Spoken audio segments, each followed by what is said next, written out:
Everyone, today we are going to do 13.1. Let's get started. So chlorophyll एक pigment है जो कि trap करता है लाइट को, और जिस भी लीफ के अंदर पाया जाएगा क्लोरोफिल, उस लीफ का कलर ग्रीन होगा, क्योंकि पिगमेंट जो होते हैं वो लाइट भी प्रोवाइड करता है किसी भी प्लांट को. और कोई लीफ अगर ग्रीन कलर की नहीं है तो मतलब उसके अंदर क्लोरोफिल नहीं है, उसके अंदर दूसरा टाइप ऑफ पिगमेंट है, उसकी वजह से उसका कलर दूसरा है. और हम बात करेंगे फोटोसिंथेसिस का जो रिजल्ट होता है वो ग्लूकोज होता है. ग्लूकोज स्टोर होता है स्टार्च के फॉर्म में. अगर मैं स्टार्च को आयोडीन की प्रेजेंस में ट्रीट करवाती हूँ तो ग्रीन कलर की लीफ ब्लू कलर में चेंज हो जाती है. और अगर किसी प्लांट के अंदर फोटोसिंथेसिस नहीं हुआ है तो पता कैसे चल जाएगा कि उसकी जो, अगर हम उसको आयोडीन के साथ टेस्ट कराएंगे तो वो ग्रीन कलर की लीफ ब्लू कलर में चेंज नहीं होगी. सो हम आज ही देखने वाले हैं कि फोटोसिंथेसिस के लिए क्लोरोफिल, लीफ और CO2 तीनों इंपॉर्टेंट है. अगर तीनों में से एक भी नहीं होगी तो काम नहीं होगा. और कैसे पता चलेगा कि किसी के अंदर फोटोसिंथेसिस हुआ है नहीं हुआ? तो इसी आयोडीन टेस्ट की वजह से. सो बात करते हैं पहले क्लोरोफिल की. एक वेटेड लीफ होती है जिसके अंदर क्या होता है, कुछ पार्ट में क्लोरोफिल होता है, इसकी वजह से कुछ पार्ट ग्रीन होता है, और कुछ पार्ट के अंदर दूसरा तरह का पिगमेंट होता है, इसलिए उसका कलर दूसरा होता है. तो आप देखोगे उस लीफ को अगर आप लाइट में रखोगे, जो ग्रीन पार्ट होगा वो फोटोसिंथेसिस कर जाएगा.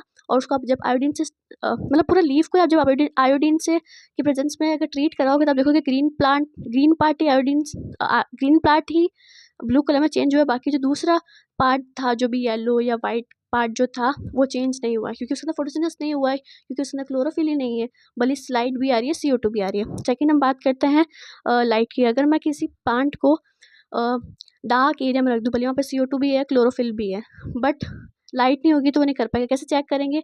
एक्चुअली आपको करना है किसी प्लांट को 3 दिन से ज़्यादा रखना किसी डार्क रूम में, क्योंकि स्टार्च स्टोर भी जो है उसको हेल्प कर सकता है जिंदा रहने के लिए. तो अगर आप किसी भी प्लांट को डार्क में रखोगे तो कैसे आप चेक कर सकते हो? तो आयोडीन वाले से चेक कर सकते हो. उसके अलावा आप एक और चीज़ देखोगे कि उसको बहुत दिनों तक लाइट नहीं मिलेगी तो क्लोरोफिल जो होगी वो टूट जाएगी, और उसमें जो दूसरे ज़ेंथोफिल और कैटोनाइट जो पिगमेंट्स है वो ज़्यादा हो जाएंगे और उनका कलर शो होने लगेगा लीफ में. इससे पता चल जाएगा. नहीं तो आप आयोडीन से उसको ट्रीट करवा दोगे तो आपको पता चल जाएगा कि जो आपकी जो लीफ जो है वो आयोडीन ब्लू कलर में चेंज नहीं हुई है.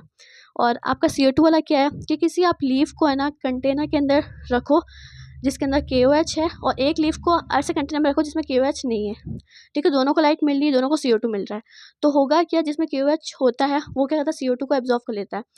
तो अब उस लीफ को लाइट तो मिल रही है, क्लोरोफिल तो है, बट CO2 नहीं, तो उसमें खाना नहीं बनेगा. कैसे चेक करोगे? ऑफ कोर्स आयोडीन से. और जिस लीफ को आपने KOH वाले, बिना KOH वाले कंटेनर में रखा है, तो उसमें आप देखोगे कि उसमें फोटोसिंथेसिस हो जाता है. कैसे देखोगे? वही आयोडीन से ट्रीट करवा के देखोगे. तो आपको यही करना है. जैसे अगर आपको क्लोरोफिल का टेस्ट चेक करना है तो वहाँ पे CO2 आ रही होगी, लाइट आ रही होगी. लाइट वाला चेक करना है तो क्लोरोफिल होगी, CO2 होगी. CO2 वाला चेक करना है तो लाइट होगी, क्लोरोफिल होगी. ऐसे आपको करना है.